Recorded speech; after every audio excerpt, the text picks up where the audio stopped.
Hi, I'm going to show you how to do that worksheet because I know a lot of people are having troubles with it. So let's look at number one.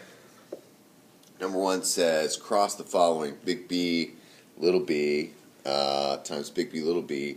Let big B equal brown and little b equal blue. Show both phenotypes and genotype ratios. So the first thing you want to do is you want to do your Punnett square, right? So here we go. Big B, little b. Big B, little b, right? We put big together. We put big, little together. It's like these two guys are coming here, these two guys are coming here, these two guys right here, and finally here. So that's part of the work. Then I want you to say, what's the genotype? So the genotype is 1, big B, big B. Where did I get that? I got it from right here. Okay. 2, big B, little b. 1, 2. And 1, little b. Right? There it is. 1, little b. Now, that's the genotype. What about the phenotype? Phenotype is the looks. Remember, when I say geno, you say letters. When I say pheno, you say looks. So that's a brown, that's a brown, this is a blue. So add those together. We have 3 brown eyes and 1 blue eye. And that's all you do for question number 1. You can pause this video if you have problems. If you want to write it down, you can get it written down. But there is the answer to number 1. So let me erase that.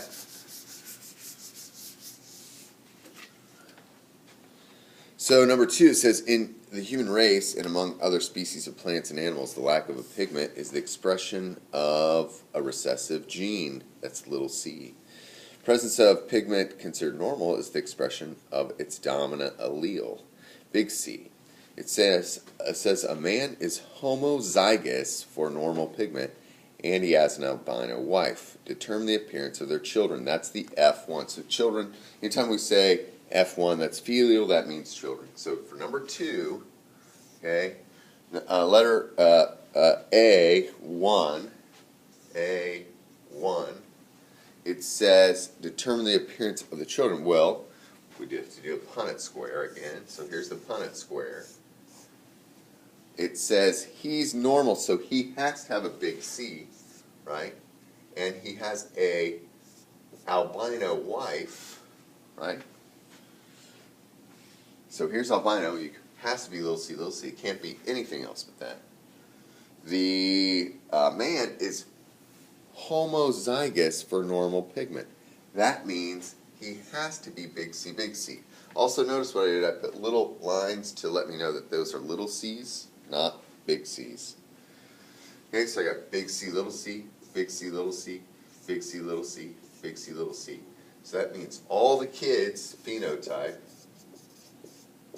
of the kids, they are all normal skin pigment, right? They're all normal. Now, part 2 of that question, part 2, says, suppose a son, an F1 son, marries an albino woman. Determine the expected phenotype ratio of their children. So that means one of these kids right here, it could be any of them because they're all the same. We don't know if they're boys or girls. Could be all boys, right? Probably 50-50. Okay, but here we go with this one. So in this case, here's the son, big C, little c. We got him from right there. This is the F1 generation, right?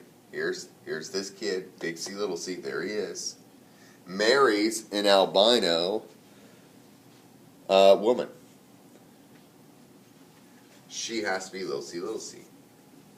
So we have big C, little c, big C, little c, little c, little c, little c, little c. What is the ratio? So here's the phenotype again. We have 2 normal and 2 albino. How did I get that again? Shh. Big C, little c. Little c, little c. Big little, little, little, little. Those 2 come there. These 2 come here. These 2 come here. These 2 come here. 2 normal, there's the 2 normal. There's the 2 albino. That's the answer to number 2.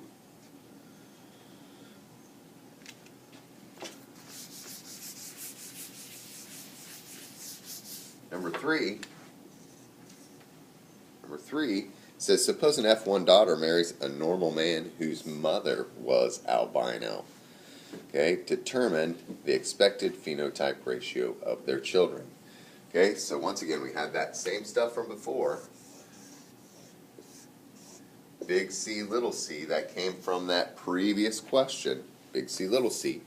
And it says, she marries a man whose mother was albino. So he's normal, right? But neither one of them have albinism, but his mom did. So this means normal right here, normal. This is where he got this gene from his mom, right? So we've got big C, big C, big C, little c, big C, little c, little c, little c. And you're starting to see a pattern, hopefully, when you have a big and a little 2 heterozygous, then it's going to be, the phenotype is going to be big C, or sorry, that's the genotype, duh. 3 normal, 1 albino. 1, 2, 3, those are the normal ones. There's the albino. Okay? That's the answer to number 3.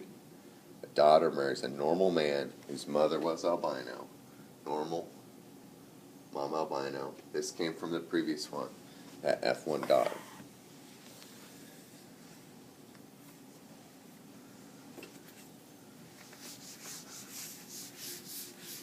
Look at this, I have 2 number 3s. Let's do number 3 with a cat.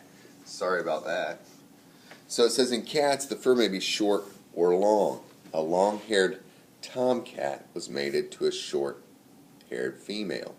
They had a litter of 9 short-haired kittens.